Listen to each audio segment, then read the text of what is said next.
நேசிக்கிற அன்பின் தகப்பனே ஆண்டவரே, 2 பேர் 3 பேர் என் நாமத்தினாலே கூடும்போது நான் அங்கே இருப்பேன் என்று நீர் சொல்லியிருக்கிறீர். இது ஒரு விசேஷ ஜெபமாக நீர் கருதுகின்றீர். 2 பேர் 3 பேர் என் நாமத்தினால நாங்கள் கூடும்போது ஒருமனப்பட்டு கூடும்போது நான் அங்கே வாசம் பண்ணுகிறேன் நீர் சொல்லியிருக்கிறீர். நீர் வாசம் பண்ணுவதற்காக நன்றி. இப்பொழுதும் ஆண்டவரே, எங்களுடைய குறைகள் குற்றங்கள் எல்லாவற்றையும் மன்னித்தருளும். நாங்கள் ஆண்டவரே பாவியிலும் பாவி, பிரதான பாவி, 3 பேரும் பாவி ஆண்டவரே. எங்கள் பாவங்கள் எல்லாவற்றும் நீர் உம்முடைய இரத்தத்தினால் எங்களை பொழுது கழுவி எங்களை பரிசுத்தப்படுத்தி அருளும். பரிசுத்த ஆவியினால் எங்களை நீர் நிரப்பி அருளும். எங்கள் அத்தனை குற்றங்களையும் மன்னித்தருளும். ஆண்டவரே, நாங்கள் சிந்தனையினாலும் செய்த எல்லா பாவங்கள் எல்லா குறைகளையும் எல்லா குற்றங்களையும் நீர் எங்களுக்காக சிலுவையில் சிந்தின அந்த பரிசுத்த இரத்தத்தினால் எங்கள் தலை முதல் உள்ளங்கால் வரைக்கும் எங்களை கழுவி மன்னித்தரலும். எங்களை பரிசுத்தப்படுத்தி அருளும். பரிசுத்தம் உள்ளவன் இன்னும் பரிசுத்தமாகட்டும் என்று சொல்லிக்கிறேன். இப்படி பரிசுத்த ஆவியினால் நீர் எங்களை நிரப்பி நீர் எங்களை பரிசுத்தப்படுத்தி அருளும். எங்களை பரிசுத்தப்படுத்தியதற்காக நன்றி. நீரை எங்களை பலப்படுத்தும் ஆண்டவரே, எங்களை நீரை வழி நடத்தும். இப்பொழுதும் இந்த மீட்டிங்கில் பேச போகும்போது அந்த நீரை எங்களோடு பேசும், பலப்படுத்தும், பரிசுத்தப்படுத்தும். எல்லாவற்றும் இயேசு கிறிஸ்து நாமத்தில் நல்ல பிதாவே, ஆமென். ஆமா. ஓகே. மகேந்திரன் அவர் பேர் தான் ஸ்டீஃபன். அவர் மதுரையில் தான் இருக்காரு. சரி சரி. எங்க? பிரதர் மதுரை ஜெயந்திபுரம். அப்படியா? நான் ஜெயந்திபுரம். திருநகர்ல இருக்கேன். நீங்க எங்க? திருநகரா? திருநகர். Okay okay. தெரியுது. பிரதர் ஸ்டீஃபன் அவர் ஹிந்துல இருந்து கன்வெர்ட் ஆகி வந்திருக்காரு. Okay okay. மகேந்திரனும் அப்படிதான் வந்திருக்காரு, ஹிந்துல இருந்து தான் வந்திருக்காரு. Okay okay. நீங்க சர்ச் வச்சு நடத்துறீங்களா இல்ல எப்படி பிரதர்? நான் யாரு? நானா? ஆமாங்க. இல்ல bro, நான் வந்து எனக்கு ப்ரீச்சிங் தான் காலிங். அதனால நான் சர்ச்சஸ்க்கு போய் ப்ரீச் பண்றது அதுக்கான வேலையெல்லாம் பார்த்துக்கிறேன். Okay okay. நீங்க என்ன ஒர்க் பிரதர் பண்றீங்க? என்ன ஒர்க் பண்றேன்னு கேக்குறீங்களா? ஆ இப்போதைக்கு ஒருத்தருக்கு புக்ஸ் ஒர்க்லாம், ஒருத்தவங்களோட செர்மனை வந்து புக்கா கன்வெர்ட் பண்ணி அவங்களுக்கு கொடுக்குறேன். ஒரு பாஸ்டருக்கு இப்போதைக்கு ஓகே ஓகே. புக்கா டைப் பண்ணி அதை சாப்டர் வைஸா பிரிச்சு. Okay okay. நீங்க நீங்க என்ன வேலை பார்க்கீங்க ஸ்டீஃபன்? நான் வந்து ஃபேப்ரிகேஷன் ஒர்க், வெல்டிங் ஒர்க். ஓ அப்படியா, சரி சரி சரி. ஆமா, அது வந்து சின்ன வயசுல இருந்து பாத்துட்டு இருக்கேன். ரசிக்கப்பட்டு இப்போ ஒரு 10 இயர்ஸ், 2012 ரசிக்கப்பட்டோம். அப்படியா? உங்க ஃபேமிலி எல்லாருமே ரசிக்கப்பட்டீங்களா, நீங்க மட்டும் தானா? நான் மட்டும்தான் ஒரு ப்ரேயருக்கு போயிருந்தப்ப அங்க வந்து ஆண்டவருடைய அன்பை வந்து உணர முடிஞ்சிச்சு. அது இல்லாம அபிஷேகம் ஃபீல் பண்ண முடிஞ்சிச்சு. அதனால வந்து எப்படின்னா, தேவன் என்னோட பேசுகிறார் என்று உணர முடிஞ்சதுனால நான் வந்து இவர் தான் மெய்யான தேவன் அப்படின்னு சொல்லி சொல்லுவேன். அதுக்கப்புறம் பாருங்க பிரதர், அதுக்கப்புறம் தான் வந்து ஆரம்பிச்சிச்சு எல்லாமே. என்னன்னா சபை, நான் சபை, அதாவது வந்து நம்ம ரட்சிக்கப்படுறது தேவனுடையனால ரட்சிக்கப்பட்டுட்டோம். ஆனா சபைக்குள்ள போன உடனே தான் எல்லாமே மாற ஆரம்பிச்சிச்சு. எப்படின்னா, எல்லாமே நம்மளை பொறுத்தது தான் இருக்கு, எல்லாமே வந்து நம்மளை பொறுத்தது இருக்கு அப்படின்னு சொல்லி இதாக ஆரம்பிச்சிச்சு. ஆனா வேதாகமத்தை வந்து படிக்க படிக்க தான் என்ன ஆயிடுச்சுன்னா, ஏன் வந்து சபையிலே வந்து மாறுபட்டு கருத்தாக வருது, அதாவது சபையில வந்து ஏன், அதாவது ஓப்பனா ஏன் பேச மாட்டாங்க அப்படின்னு கேட்டா, இல்ல இது வந்து ஓப்பனா பேசக்கூடிய நேரம் கிடையாது, அதாவது ஞாயிற்றுக்கிழமை ஆராதனை டயத்துல ஓப்பனா பேச முடியாது அப்படின்னு சொல்லி சொல்றாங்க. அப்போ வந்து சத்தியங்களை அறிவிக்கிறதுக்கு தானே சபை. நாங்க நீங்க சொல்லுங்க, அப்படியே சொல்லுங்க. அண்ணா என்னோட மியூட் பண்ணு. நீங்க அப்படி சொல்லுங்க, நீங்க கண்டினியூ பேசுங்க, அதுக்கப்புறம் நாங்க பேசுறோம். ஹலோ. பிரதர் நீங்கள் அப்படி கண்டினியூஸாக பேசுங்க, அதுக்கப்புறம் நாங்கள் பேசுகிறோம். ம். ஹலோ. பேசுங்க நீங்கள், பேசுங்க நீங்கள் பேசுறது கேட்குது. இல்ல அவர் அவர் இல்லை, ஓகே மியூட் ஓகே. தான் போட்டிருப்பாரு, மியூட் தான் நான் போட்டிருப்பாரு. மியூட்ல போட்டுருக்கேன், நீங்க பேசுங்க. ஓகேங்க. அதான் வந்து சபையில வந்து ஏன் வந்து சத்தியம் வந்து அறிவிக்கிறதுக்கு இது பண்றாங்க, ஏன் அதுக்கு தனியா பைபிள் காலேஜ் வச்சு நடத்துறாங்க, ஏன் வேதம் வந்து தெளிவா சொல்லுது, சத்தியத்தை வந்து புறப்பட்டு போய் சொல்லுங்கள், ரட்சிக்கப்படுறவங்க அனுதினமும் சபையில சேர்க்கப்பட்டு அதுக்கப்புறமும் சத்தியத்தை தெரிஞ்சுக்கிட்டு திரும்ப என்ன செஞ்சாங்கன்னா இன்னும் நிறைய பேருக்கு தான் போய் சொல்லிக்கிட்டே இருந்தாங்க. ஆனா வந்து இன்னைக்கு நிறைய சின்ன சின்ன அதாவது சுத்தி அதாவது என்னை சுத்தி இருக்கிற இதை பார்க்கும்போது ஒருத்தர் கூட சத்தியத்தை அறிவிக்க மாட்டாங்க அப்படின்னு தான் தோணுது. ஏன் வந்து சத்தியத்தை வந்து சபைகளை வந்து ஓப்பனா பேச மாட்டாங்க, அது ஒரு காரணம். ரெண்டாவது வந்து ஆஹ் மக்களை வந்து ஒரு அடிமைத்தனத்துக்குள்ளாக எதுக்கு விசுவாசிகள் அப்படின்னு ஏன் வைக்கணும்? பைபிள்ல வந்து எல்லாரையும் ஞானஸ்தானம் பண்ணி சீசர் ஆக்குங்கள் அப்படின்னு தானே போட்டிருக்கு. இதுக்காக வந்து இதெல்லாம் வந்து எப்படி வந்து இது வந்து அவங்க சொன்னாலும் ஏத்துக்கிற மாட்டாங்க. ஆக்சுவலா நான் ஒரு இடத்துல போய் சொன்னேன், ஏன் வந்து மக்களுக்கு சத்தியம் சொல்ல மாட்டீங்க அப்படின்னு சொல்லி டைரக்டாவே ஒரு பாஸ்டர் கைது. அவர் வந்து என்ன சொல்றாருன்னா, அவர் அந்த இதை ஏத்துக்கிற மாட்டாரு. என்னன்னா மக்கள் கேட்க மாட்டாங்க அப்படின்னு தான் சொல்றாங்களே தவிர, இவர் சொல்லுவேன் நான் சொல்றேன் அப்படின்னு சொல்லி இது பண்ண மாட்டாரு. மக்கள் கேட்க மாட்டாங்க, அதனால வந்து அவங்களுக்கு வாட்டமாக, அதாவது அவங்களுக்கு ஏத்ததான் நான் சொல்றேன் அப்படின்னு சொல்லி இந்த மாதிரி இது பண்றாங்க. அப்ப வந்து இதுல வந்து எப்படி பிரதர் இவங்களெல்லாம் மாத்த முடியுமா, இல்லாட்டி வந்து நம்ம தான் விலகி போகணுமா, நீங்க சொல்லுங்க. இல்லை இல்லை இல்லை இல்லை, அதான் brother, அதாவது இப்போ நம்ம வந்து இப்போ யாரையும் திருத்தவும் முடியாது. ஏன்னா உம் உலகமே அப்படி மோசமாக தான் போய்கிட்டு இருக்கு. உலகத்தில் எல்லா சம்பவங்களையும் நீங்கள் பாருங்கள், படு மோசமாக தான் போய்கிட்டு இருக்கு. சபையும் இப்படி தான் போயிட்டு இருக்கு, சர்ச்சும் இப்போ அதே மாதிரி போக ஆரம்பிச்சிட்டு. அதனால் நம்ம இவங்களை எல்லாத்தையும் உம் திருத்த முடியும், நம்ம திருத்த முடியாது, கடவுள் தான் திருத்த முடியும். இல்ல பிரதர், இப்ப வந்து நான் வந்து ஜஸ்ட் இப்ப 10 வருஷம் தான் ஆகுது. ஆனா என்னைய காட்டிலும் 50 60 வருஷம் ரட்சிக்கப்பட்டவங்க ஏன் தவறா பைபிள்ல உள்ளதை எடுத்து இப்ப வேதம் ஓப்பனா சொல்லுது, கிறிஸ்துவின் ரோமர் சாரி எபிரேயர் 10ஆம் அதிகாரத்தை 10ஆம் வசனம் சொல்லுது, அவர் ஒரே தரம் பலியிடப்பட்டதினாலே நாம் பரிசுத்தமாக்கப்பட்டு இருக்கிறோம் அப்படின்னு சொல்லிட்டு சொல்லுது. ஆனா இவங்க வந்து என்ன பிரசங்கிக்கிறாங்கன்னா, மக்களை வந்து நம்மலாம் பாவிகள் அப்படின்ற ஒரு எண்ணத்திலேயே வச்சிருக்கிறாங்க. ஆனா கிறிஸ்து வந்தது பாவத்தை மன்னிக்கிறதுக்கு சொல்லி பாவத்தை விட்டு விலகுன அந்த ஒரே கான்செப்ட்ல தான் போறாங்க. ஆனா கிறிஸ்து வந்ததுக்கு இன்னொரு நோக்கமும் இருக்கு. தேவனோடு நம்ம சேர்க்கறதுக்கு தான் வந்தார். தேவனோட ஒரு உறவு, தேவனுக்கும் நம்மளுக்கும் ஒரு மத்தியஸ்தலரா தான் வந்தாரு. சமாதானத்தை உண்டு பண்ணும்படியா தான் வந்தாரு. பழைய ஏற்பாடுல பாத்தீங்கன்னா நியாயப்பிரமாணம் கொடுக்கப்பட்ட பிறகு ஆஹ் தேவன் வந்து நம்ம மேல கோபம், நியாயப்பிரமாணத்தை மீறவங்கள கோபத்தினால தண்டிச்சாரு.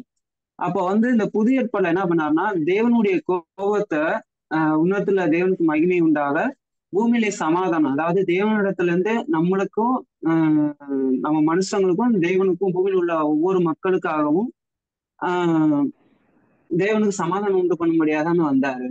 இதுதானே சுவிசேஷம். அப்போ வந்து சுவிசேஷத்தை வந்து ஏன் ஒரு பக்கமாவே பாக்குறாங்க? சுவிசேஷம் வந்து பாவங்கள்னே மக்கள் மனசுல, நீ பாவம் செய்யாத, நீ ரட்சிக்கப்பட்டுட்ட, ஆண்டவர் உன்னை தெரிந்து கொண்டுட்டாரு, ஆனா இனி பாவம் செய்யாத, இனி வந்து பாவம் செஞ்சனா நீ நரகத்துக்கு போயிடுவ, ஏன் இது ஒரு கான்செப்ட்லயே நடத்துறாங்க. அப்ப வந்து இன்னைக்கு வந்து ஏன் சொல்றேன்னா, இப்ப நான் தெரிஞ்சுக்கிட்டதை வச்சு சொல்றேன். நான் தெரிஞ்சுக்கிட்டதுல இருந்து நான் பைபிள் படிச்சு தெரிஞ்சுக்கிட்டதை வச்சு சொல்றேன்.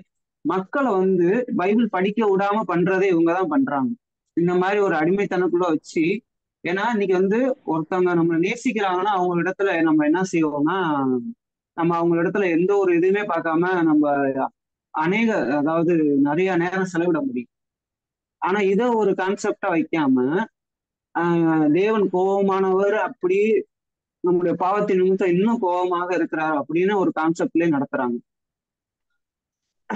அதான் அப்ப வந்து இது வந்து நம்ம இப்ப சொன்னாலுமே தேவனை அன்பா தேவன் நம்ம நேசிக்கிறாரு, ஆனாலும் பாவம் செய்யக்கூடாதுதான் வேதம் சொல்லுது. ஆனா நான் சொல்றது என்னன்னா, ஒரு பக்கமும் ஏன் பிரசங்கிக்கணும்? இவர்கள்ட்ட இருந்து நம்ம வந்து விலகணுமா, இல்ல இவர்களுக்கு நம்ம சத்தியத்தை எடுத்து பேசணுமா? நம்ம என்ன பண்ண நம்ம என்ன பண்ணலாம் ப்ரோ? அதாவது சொல்றேன் நான், இப்ப உங்களை சுத்தி இருக்காங்கன்னா உங்களை வந்து சத்தியம் சொல்லதான் செய்யணும். இல்லை அதான் நீ கண்டிப்பாக சொல்லணும். நீ ஒன்று சொல்லணும். நீ ம், சொன்னதை அவங்க கேட்டாங்கன்னா அங்கே சர்ச்சில் இருக்கணும். ம், அவங்க எதிர்த்து பேசுறாங்க, நீ சர்ச்சை விட்டு வெளியே வந்துடணும். அதான் மேட்ரு. நீங்கள் ஒரு சர்ச்சை ம், ஆரம்பிக்கணும். பிரதர், ம், அதாவது காலத்தை பார்த்தால் போதகராய் இருக்க வேண்டிய நீங்கள், பவுல் சொல்றாரு, காலத்தை பார்த்தால் போதகராய் இருக்க வேண்டிய நீங்கள் இன்னும் சின்ன பிள்ளை மாதிரியே பால் குடிச்சிட்டு இருக்கீங்க. ம். கேக்குது கேக்குது. இன்னும் சின்ன பிள்ளை மாதிரியே பால் குடிச்ச மாதிரியே இருக்கீங்க அப்படின்னு சொல்லி ஒரு இடத்துல பவுல் புரியுது. இப்ப நீங்க நீங்க வந்து வளர்ந்து வரக்கூடிய பருவத்துல இருக்கீங்க. அதனாலதான் அந்த பால் ஃபர்ஸ்ட் குடிச்சோன்னு என் ஆண்டவர் பேசுறாரு, நீங்க ஏற்றுக்கொண்டு அது பால் குடிக்கிற ஒரு ஸ்டேஜ். அதுக்கு அடுத்து வளரக்கூடிய ஸ்டேஜுக்கு ஆண்டவர் உங்களை கூட்டிட்டு வரும்பொழுது நீங்க திரும்பவும் பாலே கொடுத்துட்டு இருக்கும்போது உங்களால ஏத்துக்கொள்ள முடியல அதை. சரியா? சோ இப்ப நீங்க என்ன ம், பண்ணணும்னா, இப்ப நம்ம இப்ப ஆண்டவருக்கு வந்து உங்களை குறித்த அந்த நீங்க உங்களுக்குள்ள என்ன ஏக்கங்கள் இருக்கு அதெல்லாம் தெரியும். அவர் அதனாலதான் அடுத்த கனெக்ஷனை கொடுக்குறாரு. அடுத்த ஆமாம் கனெக்ஷன் ப்ரோ. ஏற்படும். இப்ப நீங்க டிஸ்கஸ் பண்றீங்களா, இது கூட ஒரு ஆமாம். வே தான். நீங்க அடுத்த ஸ்டேஜுக்கு போறதுக்கான ஒரு வே. இப்ப இந்த இடத்துல நம்ம இந்த பிளாட்ஃபார்ம்ல நம்ம டிஸ்கஸ் பண்ணுவோம் அதை. ஆமா கண்டிப்பா. இப்ப வந்து இனிமே உங்களுக்கு கிடைக்க போறது வந்து மாம்ச உணவா தான் கிடைக்கும், பால் கிடைக்காது.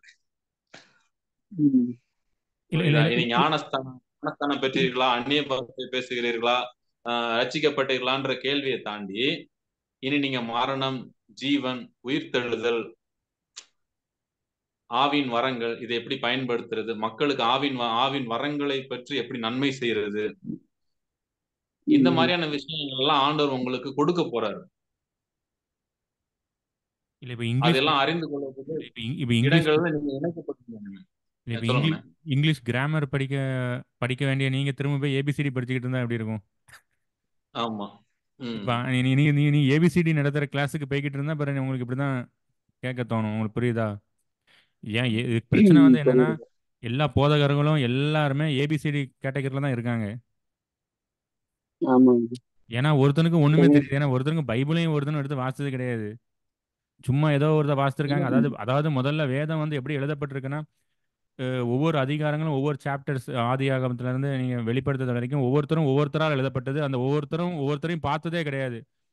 ஆனா ஒருத்தரால் தான் எழுதப்பட்டிருக்கு. அப்படின்னா பரிசுத்த ஆவியானவரால் தான் எழுதப்பட்டிருக்கு. வெவ்வேறு இடத்துல எழுதப்பட்டிருக்கு. உங்களுக்கு புரியுதா? அதெல்லாம் நம்மளுக்கு ஒட்டி சேர்க்கப்பட்டு தான் வைத்து தான் நம்ம கையில வந்து இருக்கு. இதுல நிறைய மிஸ் ஆமாம். ஆனது இதுல நிறைய மிஸ் ஆனதும் நிறைய இருக்கும். அதுக்கப்புறம் ம். டிரான்ஸ்லேஷன் மிஸ்டேக்ஸும் நிறைய இருக்கும். அப்படிங்கும்போது நம்ம நம்ம அப்படி மொத்தமாக வந்து நம்ம அதை கண்டினியூஸாக வாசிக்கிட்டே இருக்கிறதுனால அது அவங்களுக்கு வந்து புரியாமல் போயிட்டு புரியுதுலா. ஆனால் நம்ம அதைத்தான் நம்ம வேத ரீதியாக தெளிவாக நம்ம அதை எடுத்து நம்ம வாசிக்கணும். ஏன்னா கலாத்தியாரில் எழுதுறாரு, நீங்கள் நியாயப்பிரமாணத்தின் கிரியைக்கு உட்பட்டவர்கள் சாபத்திற்கு உட்பட்டவர்கள்னு எழுதுறாரு. ஆமா. அப்படின்னா நீங்கள் விசுவாச பிரமாணத்தில் தான் போகணும்னு சொல்லி பவுல் வந்து எழுதுறாரு.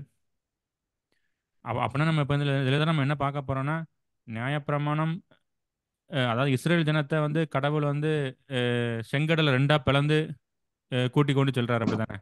ஆமாம். காலையில எந்திரிச்சு பார்க்கும்போது மீன் இருந்துச்சு. காலையில எந்திரிச்சு பார்க்கும்போது அப்பம் இருந்துச்சு. எல்லாமே இருந்துச்சு. அப்படிதானே?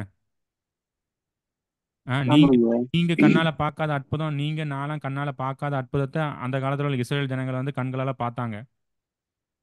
இது இது இது இது இந்த அற்புதத்தெல்லாம் கொடுத்து கடவுள் இஸ்ரேல் ஜனத்தை நடத்தி கொண்டு சென்றார்.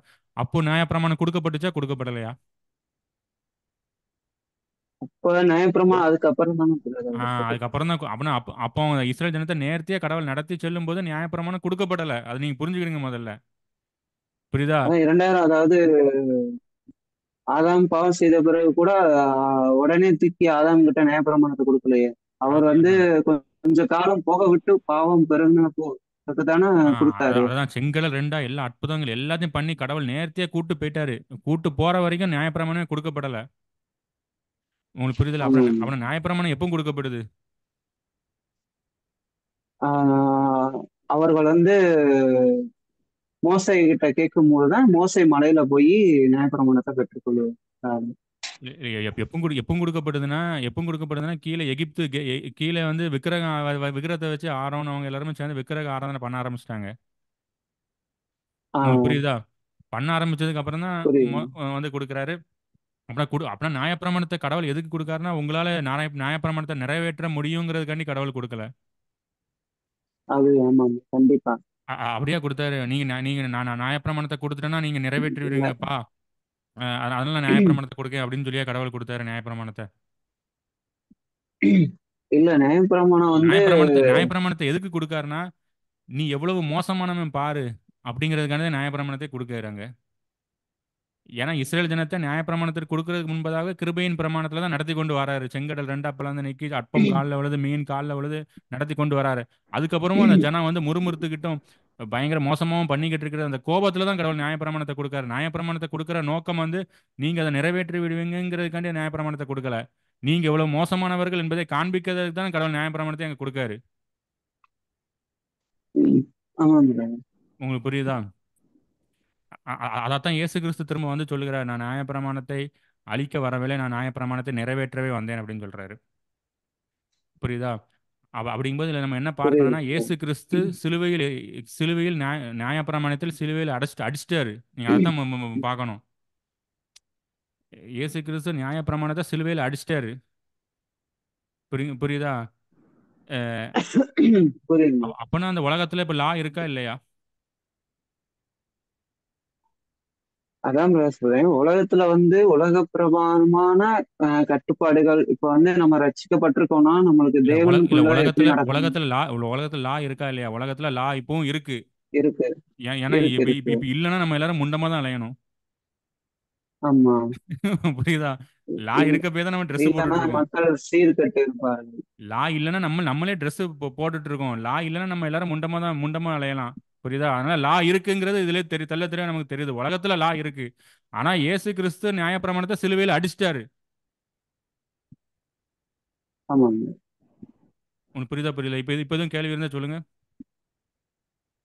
புரியுதுங்க. இப்ப வந்து இயேசு கிறிஸ்து வந்து வந்ததின் நோக்கம் வந்து பிதாவின் சித்தத்தை நிறைவேற்ற ஒண்ணு. ரெண்டாவது வந்து நியாயப்பிரமாணத்தை சிலுவையில் அறைஞ்சிட்டாரு. ஆனா இப்போ வந்து நான் கேக்குறது என்னன்னா, இப்போ வந்து பிராக்டிக்கலா கேட்குறேன். இப்போ நான் இருக்கிறேன்னா என்னைய சுத்தி இருக்கிறாங்க. அவங்க வந்து நியாயப்பிரமாணத்தை வந்து போதிக்கிறாங்க. நியாயப்பிரமாணத்தின்படி இருக்கணும். அப்படிதான் வேதம் சொல்லுதுன்னு பிரசங்கம் பண்றாங்கன்னா நம்ம வந்து அவங்களை அவங்க விட்டு அவங்க வந்து விலகணுமா அவங்க இல்ல வந்து அவங்களுக்கு இல்ல வந்து இல்ல அவங்க வந்து சிம்பிள். அவங்க வந்து பழைய ஏற்பாடு ஆராதனை நடத்திட்டு இருக்காங்க. இல்ல பிரதர், அவங்கள வந்து நம்ம நீங்க சொல்லணுமா, எடுத்து சொல்லணுமா இல்ல விலகுறது நல்லதுதான்? இல்ல நீங்க எடுத்து சொன்னீங்கன்னா அவங்க மோஸ்ட்லி கேட்க மாட்டாங்க. உம் அப்படி கேட்டாங்கன்னா சொல்லுங்க. அப்படி கேட்கலன்னா நீங்க தனியா ஒரு சபையை உண்டாக்கிருங்க. அவ்வளவுதான். சரி சரி. ஏன்னா புதிய எனக்கு ஏற்பாடின்படி நீ வந்து அதுதான். புதிய ஏற்பாடின்படி நான் இப்போ தெளிவா நான் சொல்றேன். நான் இப்போ கடை பேசிட்டே இருக்கேன். நீங்க கேட்க முடிஞ்சீங்க. சொன்ன. அதாவது கிறிஸ்துவினுடையவர்கள் தங்கள் ஆசை இச்சைகளை சிலுவையில் அடித்து விட்டார்கள் இருக்கு. ஆமாங்க. புரியுதா? கிறிஸ்துவினுடையவர்கள் தங்கள் ஆசை இச்சைகளை சிலுவையில் அடித்து விட்டார்கள். அப்படின்னா அந்த வசனம் என்ன கூறுகிறது என்றால் நீங்கள் கிறிஸ்துவோடு உறவில் இருக்கும்போது அவர் அந்த ஆசையும் இச்சையும் சிலுவையில் அடிக்கிறாருங்கிறது தான் அதோட மீனிங். புரியுதா? நீங்களா போய் உங்க ஆசையும் இச்சையும் போய் சிலுவையில் அடிக்கிறது நீங்களா முற்பட்டீங்கன்னா அது பாவமாயிரும். உங்களுக்கு புரியுதா உம் புரியுதுல? புரியுதுங்க புரியுதுங்க. கிறிஸ்துவினுடையவர்கள் தங்கள் ஆசை இச்சையிலே சிலுவையில் அடித்து விட்டாருன்னு அதோட அர்த்தம், ஒரிஜினல் அர்த்தம் என்னது? கிறிஸ்துவின் உடையவர்கள்னா நம்ம அவரை ஏற்றுக்கொண்டவங்க, அவரோட ஒரு உறவுல இருக்கிறவங்க. இல்ல கிறிஸ்துவினுடையவர்கள் தங்கள் ஆசை இச்சையில் சிலுவையில் அடித்து விட்டார்கள்னா நம்ம போய் சிலுவையில் அடித்துட்டோங்கிறது அர்த்தம் கிடையாது. கிறிஸ்துவினுடையவர்கள் அப்படின்னா நீ கிறிஸ்துவோட உறவுல இருக்கும்போது கிறிஸ்து அவர் மூலமா ஆசை இச்சைகள்லாம் சிலுவையில் அடிக்கிறாருங்கிறது அதோட ஒரிஜினல் மீனிங். நீங்க போய் ஆமாங்க. நீங்க போய் ஆசையும் இச்சையும் போய் நீங்க போய் அடிக்கிறதுக்கு முற்பட்டீங்கன்னா அது பாவமாயிரும். அப்பனா நீங்க அவங்க ஆசையும் இச்சையும் நீங்க சிலுவையில் அடிக்க முடியாது. மகேந்திரன் சிலுவையில் அடிக்க முடியாது. நீங்க சிலுவையில் அடிக்க முடியாது. ஆஸ்தின் அதை போய் சிலுவையில் அடிக்க முடியாது. கிறிஸ்துவினுடையவர்கள் அப்பனா கிறிஸ்துவ தான் அதை சிலுவையில் அடிக்க முடியும். அப்பனா நீங்க என்ன செய்யணும்னா நீங்க கிறிஸ்துவோட உறவுல இருக்கும்போது ஆட்டோமேட்டிக்கா அவர் உங்க ஆசை இச்சையெல்லாம் சிலுவையில் அடிச்சிருவாரு. அதைத்தான் சொல்றாரு, கிறிஸ்துவோட நீங்கள் உறவில் இருக்கும்போது ஆட்டோமேட்டிக்கா நியாயப்பிரமாணம் உங்க இடத்துல நிறைவேறும். ஆமாம் bro. நீங்களா நியாயப்பிரமாணத்தை நிறைவேற்றுறதுக்கு நீங்க முற்பட்டு போனீங்கன்னா அது சாபம், அது பாவம். புரியுதா? ஏன்னா ஏன் ஏன் ஏன்னா ஏன்னா இந்த உலகத்துல ஒரே ஒருத்தர் தான் நியாயப்பிரமாணத்தின்படி வாழ்ந்தார். அது யாருன்னா இயேசு கிறிஸ்து. புரியுதா? அந்த இயேசு கிறிஸ்துவ நம்ம விசுவாசத்தை நம்ம நடக்கும்போது நியாயப்பிரமாணம் நம்ம இடத்துல நிறைவேறும். உங்களுக்கு புரியுதா புரியலையா? நீங்களா சுய சுய புரியுது சுய புரியுது புரியுது bro. நீதியின்படி நீங்களா நியாயப்பிரமாணத்தை நிறைவேற்றணும்னு நினைச்சீங்கன்னா அது பாவம். அது அதுதான் நல்லா புரியுது அதான் bro. கிறிஸ்துவின் பிரமாணம், அதான் விசுவாசத்தின் பிரமாணம். நீங்க இயேசு கிறிஸ்துவ விசுவாசிக்கும் போது அவர் நியாயப்பிரமாணத்தை சிலுவையில் அடிச்சதுனால, அவர் நியாயப்பிரமாணத்தின்படி வாழ்ந்ததுனால, நீங்க அவரை விசுவாசிக்கும் போது இந்த நியாயப்பிரமாணம் உங்களிடத்தில் நிறைவேறும். வேற வழியே கிடையாது. அதனால தான் சொல்றாரு, நானே வழியும் சத்தியமும் ஜீவனுமா இருக்கிறேன்னு சொல்றாரு. பிரதர் அவர்தான் ம். ஆல்பாவும் ஒமேகாவுமா இருக்கிறார். அவர்தான் ஆல்பாவும் ஒமேகாவுமா இருக்கிறார். அதாவது அஸ்திபாரம் அவர்தான். நம்ம ஒரு மனுஷனுடைய வாழ்க்கையோட அவனோட ஜீவன், அவனுடைய பிறப்பு, அவருடைய மரணம், இது ரெண்டுக்குமே அவர் தான் லைஃப்னு ஆயிட்டாரு. அவர் தான் எல்லாமே. அவர் தான் விசுவாசிக்கிறோம். வாழ்க்கைக்கும் சரி மரணத்துக்கும் சரி அவர்தான் விசுவாசிக்கிறோம். எப்படி மரணத்துக்கு விசுவாசிக்கிறோம்னா, கொரிந்தியர்ல சொல்லப்பட்டதுபடி அவருடைய மரணத்திற்குள்ளாக நாம் மரணிச்சிட்டோம், அவருடைய உயிர்த்தெழுதலுக்குள்ளாக நாம் உயிர் தெழுந்துட்டோம். சோ அஸ்திபாரம் அவர் தான். வாழ்க்கைக்கு துவக்கத்துக்கும் முடிவுக்கும் அஸ்திபாரம் அவர் தான். இது நம்மளுடைய ஓகே செய்கைன்னு சொல்றது எதுவுமே கிடையாது. இப்போ இப்போ நம்மளுடைய இப்போ நான் சொல்றது கரெக்ட் தான். இப்போ நான் அடுத்தது சொல்றேன். இப்போ அந்த தமிழ் பைபிள் மினிஸ்ட்ரி லெனின் சொல்றவர் ஒரு விஷயத்தை குறித்து வாதாடிட்டு இருக்காரு. என்ன வாதாடிட்டு இருக்காருன்னா, கிரியைகள் கிடையாது அப்படின்னு சொல்லி வாதாடிட்டு இருக்காரு. உங்களுக்கு புரியுதா? ஓ கிரியைகள்னா எந்த மாதிரி? அதற்கு ஒரு 2 சம்பவத்தை எடுத்து பேசுறாரு. அதை நான் சொல்றேன். என்ன சம்பவத்தை பேசுறாருன்னா, ஒரு ஆர்சி கத்தோலிக்க சர்ச்சில் உள்ள ஒரு போதகர் வந்து ஒரு வீடியோ போட்டிருக்காராம். என்ன போட்டிருக்காருன்னா, மரியாள் வந்து ரொம்ப பரிசுத்தமான ஸ்திரீ, அஹ், மரியாதை பத்திலாம் யாரும் தப்பா பேசக்கூடாது அப்படி அப்படின்னு போட்டிருந்தாராம். உடனே அதுக்கு இவர் சொல்றாரு, தமிழ் பைபிள் மினிஸ்ட்ரி லெனின் என்ன சொல்றாருன்னா, அவர் சொல்ற 2 பாயிண்ட்டும் கரெக்ட் தான். என்ன சொல்றாருன்னா, மரியாள் வந்து பரிசுத்தமான ஸ்திரீலாம் கிடையாது, மரியாளும் ஒரு பாவி தான். ஏன்னா இப்ப இந்த உலகத்துல பாவமே இல்லாம வாழ்ந்த ஒரே ஒருத்தர் இயேசு கிறிஸ்து மட்டும்தான். அப்படிங்கும்போது நீ மரியாதை பரிசுத்தமான்னு சொன்னா அப்புறம் மரியாதை பாவமே இல்லைன்னு ஆயிரும். அப்புறம் மரியாதை பாவமே இல்லைன்னு சொன்னா அது வேதத்தின்படி தவறு. உங்களுக்கு புரியுதா? அஹ் புரியுது புரியுது. இதுல இந்த லெனின் சொல்றது 2 பாயிண்ட் கரெக்ட் தான். அதாவது அவ பாவின்னு சொல்றாரு. அஹ் ஆனா ஆனா அவர் சொல்றாரு, அவ அதுக்காண்டி ஒரு நல்ல ஒழுக்கமுள்ள ஸ்திரீ அப்படின்னு சொல்றாரு. புரியுதா? புரியுதா புரியலையா? புரியுது இப்போ இப்போ நீங்க சொல்லுங்க, புரியுது புரியுது. அவ பாவியா இல்ல ஒழுக்கமுள்ள ஸ்திரியா? அவர் சொல்ற 2 பாயிண்ட் கரெக்ட், ஆனா தப்பா சொல்றாரு. தப்பா சொல்றாரு. இதை சொல்லிக்கிட்டு இதுல கிரியையே கிடையாதுன்னு சொல்லி மத்தேயு 7:21 எடுத்து வாசிங்க. என் பிதாவின் சித்தத்தின்படி செய்கிறவனு. 7:21 வாசிங்க.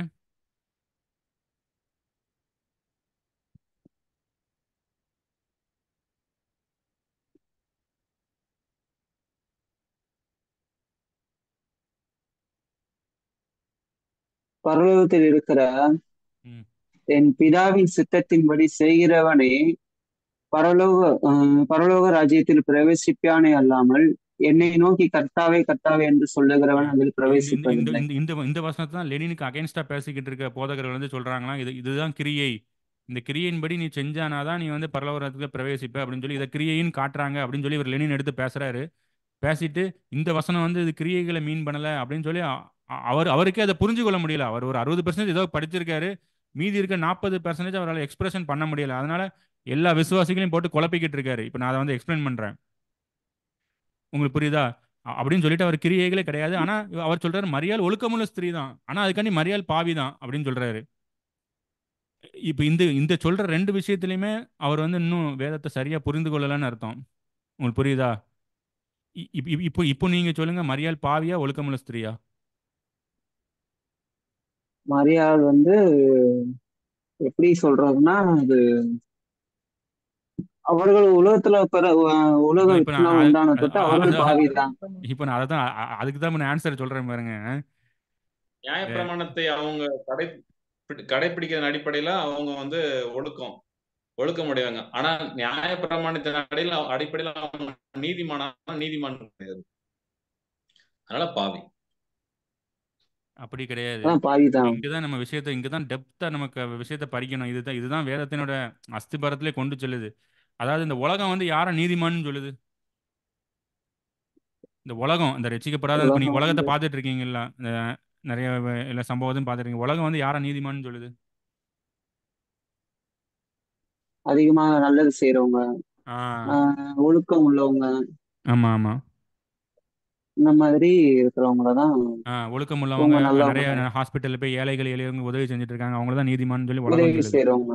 இந்த இப்போ ரெண்டு விஷயம் வேதம் தான் வேதம் நல்லவங்க இல்லை செய்யணும். இல்லை வேதம் யாரை நீதிமான்னு சொல்லுது? அதை சொல்லுங்க. அதை தெரிஞ்சிட்டாலே நீ மேட்டர் முடிஞ்சிடும். வேதம் யாரை நீதிமான்னு சொல்லுது? விசுவாசிக்கிறோம் நீதிமான்னு வேற சொல்லுது. நீ விசுவாசித்தால் தேவனுடைய விசுவாசத்தினால் உண்டாக யாவும் பாவமே அப்படின்னு சொல்லுது.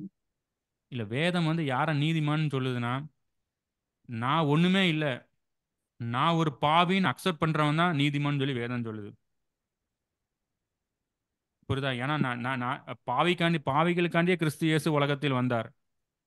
அப்படின்னா ஒரு பாவி தான் இயேசு கிறிஸ்துட்ட போக முடியும். அப்படிதானே? அவரே சொல்றாரு, நான் நீதிமானுக்காக ஆமா. ஆளுங்க நான் நீதிமான்களுக்காக வரல, நான் பாவிகளுக்காண்டே வந்தேன்னு சொல்றாரு. அப்படின்னா எவன் ஒருத்தன் நான் பாவியிலும் பாவி, பிரதான பாவின்னு சொல்லி அறிக்கையிடுறானோ அவன் தான் நீதிமான்னு சொல்லி வேதம் சொல்லுது. உங்களுக்கு புரியுதா புரியலையா? புரியுது இப்போ இப்போ புரியுது. இப்போ உலகத்தில் உள்ளவன் என்ன சொல்லிட்டு இருக்கான்? எல்லாமே நான் பரிசுத்தவான், நான் நீதிமான், அவன்லாம் நிறைய இது பண்ணிக்கிட்டு இருக்கான், நான் நல்லவன் தான் எல்லாம் உலகத்தை சொல்லிட்டு இருக்கான், அப்படிதான் சொல்லிட்டு இருக்கான். அப்படிதான் எல்லாரும் உலகத்துக்காரங்களும் காமித்து கொண்டிருக்கார்கள். அப்படிதானே?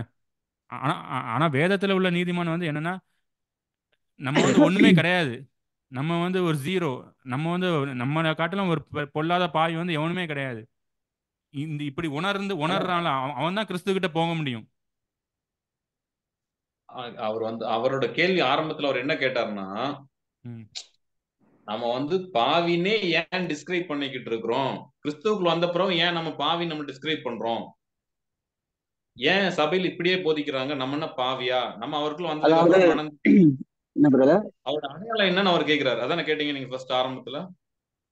ஆமா ஆமா, அதான் கேட்டாரு. ஆமா. ரெண்டு காரியம் பிரதர். என்ன காரியம்னா, முதல்ல ரட்சிக்கப்பட்டாச்சு, இனிமேல் வந்து நீங்க என்ன செய்யணும்னா வேதாகமத்துல சொன்னப்பட்ட இல்ல இல்ல, நீ வசனம்லாம் கை மகேந்திரன், கொள்ளணும். இல்ல மகேந்திரன், நீ சொல்ற நம்ம வந்து அப்படின்னா நம்ம வந்து பரிசுத்தவான் ஆயாச்சு அப்படின்னு சொல்றேன். ஆனா அதுக்கான பைபிள் என்ன சொல்றதுன்னா, நம்ம இடத்தில் பாவம் இல்லை என்பதனால நம்ம நம்ம வஞ்சிக்கிறவர்களா இருப்போம்னு ஆயிரும். அப்படின்னா நம்மளும் நீதிமான் கேஸுக்கு போயிரும். நான் பாவி நம் பாவி இல்லைன்னு என்று சொல்லல, பாவி இல்லைன்னு சொல்லல. ஆனா வந்து என்னன்னா, ஏன் வந்து பைபிள் சொன்ன அநேக காரியங்களை, உதாரணத்துக்கு நம்மளுடைய சிந்தைகளும் நம்முடைய எண்ணங்களும் அதிகமாக எதுல வந்து நம்ம கவனம் செலுத்துறோமோ அதுலதான் நம்ம வந்து அதுவாக மாற முடியும். அதாவது வேதாகமத்தை அதிகமா படிச்சு புரிஞ்சு கொள்றோம், என்ன எதை புரிஞ்சுக்கிறோமோ அதைதான் நம்ம என்ன செய்ய முடியும், அதிகமா நம்ப முடியும், அதிகமா விசுவாசிக்க முடியும். அப்ப மக்களுக்கு அதிகமாக பாவத்தை குறிச்சே பிரசங்கம் பண்றப்ப மக்களுக்கு பாவம் செய்யக்கூடாதுன்ற விசுவாசம் தானே அதிகமா இருக்கும். இல்ல அதைத்தான் மக்களுக்கு சொல்றேன். இல்ல தேவனுடைய அந்த இல்ல இல்ல இல்ல அதைத்தான் சொல்றேன். மக்களுக்கு வந்து கிறிஸ்துவ குறித்து காண்பிக்க வேண்டும். கிறிஸ்துவ கிட்ட போகும்போது ஆட்டோமேட்டிக்கா பாவம் வெளியே போயிடும். அதுக்காண்டி நம்மகிட்ட பாவம் இல்லைன்னு நம்ம சொல்லக்கூடாது. ஆஹ் நம்ம கிட்ட பாவம் இல்லைன்னு நம்ம நம்மகிட்ட சொல்லக்கூடாது. பாவம் இல்லைன்னு நான் சொல்லல பிரதர், நம்ம நம்மகிட்ட கிட்ட பாவம் பாவம் இல்லைன்னு இல்லைன்னு சொல்லவே சொல்லிட்டேன்னா நம்ம இல்லை. நீதிமான் கேஸுக்கு போயிரும். நம்ம பாவி தான், நம்ம நம்ம பாவிங்கிறது நீதிமான அக்செப்ட் பண்ணணும். அந்த நம்ம பாவிங்க, நம்ம ஜெபம் பண்ணும்போது நான் பாவியிலும் பாவி, பிரதான பாவி. ஏன்னா நம்ம எப்படினாலும் பாவம் செஞ்சிருப்போம். நம்ம ஒரு டைம் வேஸ்ட் பண்றதே பாவம் தான். ஒவ்வொரு செகண்டும் வேஸ்ட் பண்றது பாவம் அதுக்குதான் தான். அதான் வீணா பிரதர். பேசுறதே பாவம் ஆஹ் தான். புரியுதா? உலகத்துல உம் இருக்கிறதே ஒரு பாவம் தான் அதுக்குதான் மொத்தத்துல. உங்களுக்கு புரியுதா அதுக்குதான் புரியலையா? அதுக்குதான் பிரதர் அந்த உலகத்துல இருக்கிறதே ஒரு பாவம் புரியுது தான். பிரதர். உலகத்துல இருக்கிறதே ஒரு பாவம் தான். பாவத்துக்குள்ளதான் வாழ்ந்துகிட்டு இருக்கோம்.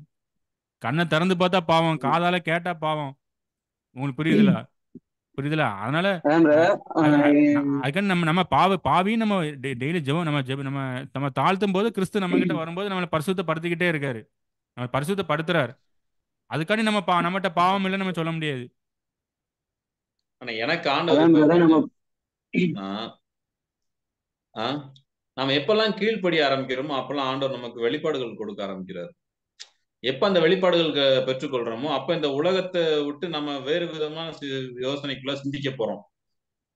நம்மளுடைய மனக்கண்கள் பிரகாசமாகுது. ஆதாமுக்கு குருடாக்கப்பட்ட கண்கள் வந்து நமக்கு பிரகாசமாக ஆரம்பிக்கிறது. இப்படி பிரகாசமாகிறதே பரிசுத்தம் தான். ஆமா. அவருடைய இல்ல வெளிப்பாடுகளுக்கு வெற்றி கொள்வது. இல்ல பைபிள் வந்து என்ன சொல்லுதுன்னா, கிளீனா நம்ம நம்ம பூரணத்தை நோக்கி தான் சென்று கொண்டிருக்கோம். நம்ம பூரணமான அதான் பரிசுத்தம் அதான் ஆகல. அதான் சொல்றேனே, ஆமா. பரிசுத்தம் அடைகிறவர்கள் பரிசுத்தம் ஆகுங்கள். அதிக ஆமா. அடிமா பரிசுத்தமே நம்ம ஆகலன்னு நம்ம சொல்லிடக்கூடாது. ஆமா ஆமா, ஆகலன்னு சொல்லல, ஆகல. பிரதர் ஆனா இன்னும் பூரணத்தை நோக்கி நம்ம செல்லணும். போயிட்டு இருக்கோம். பிரதர் ஒரு அவருடைய கேள்வி. வார்த்தை வர வர வெளிப்பாடுகள் கிடைக்க நமக்கு பரிசுத்தமும் கிடைக்குது. இல்ல அந்த அந்த பூரணத்தை நம்மளுடைய நோக்கி, இல்ல அந்த பூரணத்தை நோக்கி நீ எப்படி போக முடியும்னா, நீ உன்னை தாழ்த்தி, நீ நான் ஒரு பாவி, அஹ், அஹ், உன்னை தாழ்த்தும் போது தான் நீ அந்த பூரணத்தை நோக்கி செல்ல முடியும். உனக்கு புரியுதா? கண்டிப்பா கண்டிப்பா நம்ம நம்ம ஏன்னா நீ நம்ம தாழ்த்துறோம் மகேந்திரன், அப்படின்னா ஏன்னா மகேந்திரங்கிற ஒன்னை நீ தாழ்த்தும் போது தான் கிறிஸ்து உன்ட்ட பிரதிபலிப்பார். மகேந்திரன் மறையணும், அதானே கிறிஸ்து தான் உன்ட்ட பிரதிபலிக்கணும். கரெக்ட் தான். நம்ம தாழ்த்துறோம் அப்படின்றத வந்து எதை வச்சு சொல்றீங்க? இல்ல நான் தாழ்த்துறோங்கிறது, நம்ம நம்ம ஒரு பாவின்னு சொல்லி நம்ம தாழ்த்த தானே செய்யணும். இல்ல நம்ம பாவின்னதே அறிக்கிட்டே இருக்கோம்னா எப்படி தாழ்த்துறோம்? இல்ல நம்ம நீ அவருடைய பாவி. வசனங்களை கேட்கும் பொழுது நம்ம எப்ப வசனங்கள் கேட்கிறோமோ அந்த வசனங்களுக்கு ஒண்ணு ஒண்ணு கீழ்ப்படிய நம்ம தாழ்த்துறோம். இல்ல ஆமா, கண்டிப்பா. வசனங்களுக்கு கீழ்ப்படிய நம்ம தாழ்த்துறோம். அப்படி தாழ்த்தும் போது அவர் வெளிப்பாடுகள் அடுத்தடுத்து கொடுக்க கொடுக்க கொடுக்க நம்ம பரிசுத்தமாகுறோம். ஆமா. புரியுதா? அடுத்த வெளிப்பாடுகளுக்குள்ள போகும்போது அடுத்து பரிசுத்தமாகுறோம். அடுத்து நம்ம அதுக்கு கீழ்ப்படிஞ்சிட்டோம். அந்த வெளிப்பாடுகளுக்கு நம்ம கீழ்ப்படிஞ்ச உடனே நம்ம அடுத்த அடுத்த விஷயங்களை வெளிப்படுத்துறாரு. இப்படியே நம்ம பரிசுத்தம் அடைஞ்சுக்கிட்டே போறோம். அவர் வசனத்தை கொடுக்குறாரு, வெளிப்பாடுகள் கொடுக்குறாரு, நம்ம கீழ்ப்படுகிறோம், பரிசுத்தமாகுறோம். அப்படி வசனத்தை கொடுக்குறாரு, கீழ்ப்படுகிறோம். இந்த ப்ராசஸ் மூலமாவே நம்ம போய்கிட்டே இருப்போம். இல்ல அப்படி புரியுதா? அப்படி நீ கீழ்ப்படியணும்னு சொல்ற. ஆமா, வசனங்கள் கிடைக்கும் போது இன்னைக்கு வந்து இப்ப நீங்க வந்து பிரசங்கம் பண்றீங்க. ஒரு ம், நிமிஷம். இப்ப நீங்க வந்து பிரசங்கம் பண்றீங்க. இன்னைக்கு நன்மை செய்யணும் அப்படின்னு சொல்லி பிரசங்கம் பண்றீங்க. ம், எனக்கு சமாரியன் கதையை பத்தி சொல்றீங்க. நான் ம். ரோட்ல நடந்து போய்கிட்டு இருக்கேன். ஒருத்தங்க அடிபட்டு கிடக்குறாங்க. நான் அதே மாதிரி நான் போய் பண்ணிட்டேன் அப்படின்னா கீழ்ப்படிஞ்சிட்டேன். சரி சரி சரி, ஓகே, அந்த கான்செப்ட் அக்செப்ட் பண்ணிக்கிறேன். அப்புறம் நீ ஜெபிக்கும் போது ஒன்னு தாழ்த்து, எப்படி எப்படி தாழ்த்துவ? ஏன்னா ரெண்டு பேர் ஜெபம் பண்ண போறான்னு சொல்லி கடவுள் சொல்றாரு. ஒருத்தன் நான் பெரிய ஆமா. நீதிமான்னு சொல்லி போறான், அவனோட ஜெபம் கேட்கப்படல. ம். ஒருத்தன் தன்னை தாழ்த்தி நான் பாவியிலும் பாவி பிரதான பாவின்னு சொல்லி ஜெபம் பண்றான், அவன் ஜெபம் தான் கேட்கப்பட்டதுன்னு சொல்றேன். அப்புறம் நீ உன்னுடைய ஜெபம் எப்படி இருக்கணும்னு கேட்கேன். நம்ம நம்ம வந்து எதையுமே கொண்டு போய் அவர்கிட்ட கொடுத்து நான் இதை பண்ணிட்டு அதை பண்ணிட்டு நம்ம எதுவுமே சொல்ல முடியாது. ஏன்னா நம்ம அவர்கிட்ட வந்ததே வந்து கிறிஸ்துவினால தான். மனசுதான் பிரதர். ஆ? நம்ம அவர்கிட்ட வந்ததே தாழ்த்தி தான் வந்தோம். இப்ப நான் வந்து அதை செஞ்சுட்டே நம்ம போய் நிக்க முடியாது. அவர்கிட்ட அவர் தான் நம்மளை அழைச்சாரு. நம்ம ஜெபத்துல தொடங்கும் போது அப்பான்னு கூப்பிட்டு தான் தொடங்கும். அவர் சொல்லிக் கொடுக்கும் போது அப்பான்னு கூப்பிட்டு தொடங்கணும். அப்பா பரிசுத்தம்னா பிள்ளை எப்படி பாவியா இருக்க முடியும்? அது நம்மள உணர்றதுக்காக சொன்னப்பட்டதே ஒழிய அப்பா பரிசுத்தம், அப்பா எப்படி கேரக்டர் அப்படிதான் நம்மளும். நம்ம கிட்ட குறைபாடுகள் இருந்தாலும் அவர் நம்ம பிள்ளை இல்லைன்னு நம்ம சொல்ல போறது கிடையாது. அவர் இயேசு பிரதர், சொல்லுங்க. ஒரு டவுட்.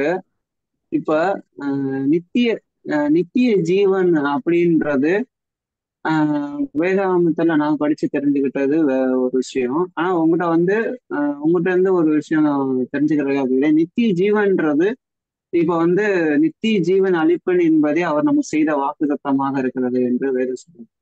அப்ப நித்திய ஜீவன்னா இனி நம்ம வந்து மரிச்சு பரலோகத்துக்கு போய், ஏன்னா நான் அநேகர்கிட்ட கேட்ட பொழுது அவங்க சொன்ன பதில் இதுதான்: நித்திய ஜீவன் என்பது நம்ம மரிச்சு பரலோகத்துக்கு போறதுதான் நித்திய ஜீவன் அப்படின்னு சொல்றாங்க. ஆனா நித்திய ஜீவன்னா எப்படி அது இந்த உலகத்துல நம்ம இருக்கும் போது ரட்சிக்கப்பட்ட உடனே நம்மளோட நித்திய ஜீவன் உண்டாகுதா, இல்ல பரலோகத்துக்கு, அதாவது மரித்த பிறகு உண்டாகிறது தான் நித்திய ஜீவனா? அதை குறிச்சு சொல்லுங்க. ஆனா நீங்க பேசுறீங்களா நான் பேசுவேன்? இல்ல, நீயே பேசு. ஆனா நம்ம அந்த அந்த டாபிக்ல போயிட்டு இருந்தோம், இப்ப வேற டாபிக் மாறுது. அந்த இல்ல டாபிக் இல்ல, அதே அதுல சேர்ந்துதான் வருது, அதான் இல்ல கேக்குறேன். அந்த டாபிக் ஒரு முடிவை கட்டிடுவோம். ஏன்னா இப்போ இல்ல அந்த சரி சரி, டாபிக் அந்த சரி, டாபிக் பேசிட்டு நான் போறேன். ஃபர்ஸ்ட் இப்போ மகேந்திரன் ஒரு கருத்தை வச்சிருக்காரு, நானும் ஒரு கருத்தை வச்சிருக்கேன். நான் என்ன கருத்தை வைக்கேன்னா, நம்மளை தாழ்த்தி ஜபிக்கணும். ஏன்னா வேதம் அதான் நமக்கு கற்றுக் கொடுக்கு. அப்படின்னா அப்படின்னு அதுக்கு உதாரணம் இப்போ அது என்னன்னு தெரியல. நான் முதல்ல இருந்து ஆதியாமத்துல அதுக்கு இருந்து வரேன். ஆதியாமத்துல என்ன என்ன பிரச்சனை நடக்குன்னா, பழத்தை சாப்பிடக்கூடாதுன்னு சொன்னா இன்னொருத்தன் பழத்தை சாப்பிடணும்னு சொல்லும்போது விசுவாசம் அங்கே இல்லை, கடவுள் மேலே விசுவாசம் இல்லை. அது ஒன்று நடக்கு. அந்த ரெண்டாவது ஒன்று நடக்கு. ரெண்டாவது என்ன நடக்குன்னா, ஆதாம் ஏவாள் கடவுளை நோக்கி கேட்டிருந்துருக்கணும். இவன் சாப்பிட சொல்றானே, சாப்பிடவா வேண்டாமான்னு கேட்டிருந்தாலே அங்கே பிரச்சனை முடிஞ்சிருக்கும். அப்படிதானே? அப்படிதான். புரியுதா? அப்போ அங்கே இந்த ரெண்டு பிரச்சனை தான் நடக்கு. என்ன பிரச்சனை நடக்குன்னா, ஒன்று அவங்க கடவுளை நம்பலை, இன்னொன்று அவங்க கடவுளை நோக்கி கேட்கல. உங்களுக்கு புரியுதா? அதான் பிரதர், மனிதர் அப்படின்னா கையில. அப்படின்னா கிரியைனா என்னன்னா, கிரியைனா நம்ம கடவுளோட கம்யூனிகேஷனா இருக்கணும். அதுதான் கிரியை. இப்போ இந்த லெனின் சொல்லிட்டு ஆமா. இருக்காருல, கிரியையே கிடையாது, கிரியையே கிடையாதுன்னு சொல்லிக்கிட்டு இருக்காரு. ஆனா அதுக்கு ஒரு தெளிவான ஆன்சரை கொடுக்க முடியாது. ஆன்சரை கொடுக்கலன்னா பிறகு விசுவாசிகள் குழம்பி போயிடுவாங்கல்ல. அப்படின்னா கிரியைனா என்னது? கிரியைனா கண்டிப்பா. நீ பாவத்துக்கு விலகி ஓடுங்கிறது கிரியை கிடையாது. புரியுதா? நீ பரிசுத்தமா வாழணுங்கிறது கிரியை கிடையாது. கிரியை வந்து என்னன்னா, நீ அவரை டிபெண்ட் பண்ணி இருக்கணும், நீ அவரை சார்ந்து இருக்கணும், நீ அவரோட உறவுல இருக்கணும். அதுதான் கிரியை. அந்த கிரியை இருக்கும்போது, நீ கண்டிப்பா அவரோட உறவுல கிரியை இருக்கும்போது ஆட்டோமேட்டிக்கா இதெல்லாம் நிறைவேறும். கண்டிப்பா நீ ப்ரோ. நீ ஆட்டோமேட்டிக்கா நீ அவரோட உறவுல இருக்கும்போது நீ ஆட்டோமேட்டிக்கா கீழ்ப்படிவ. புரியுதா? நீ எப்படி அதான் போய் கீழ்ப்படிய கிறிஸ்துவ முடியும்? நான் நான் நான் எப்படி போய் இந்த பாவத்துக்கு கீழ்ப்படிய முடியும்? நானா போய் நம்மளுடைய பலத்தினால அது முடியாது. அதனால தான் இயேசு கிறிஸ்து சொல்றாரு, நான்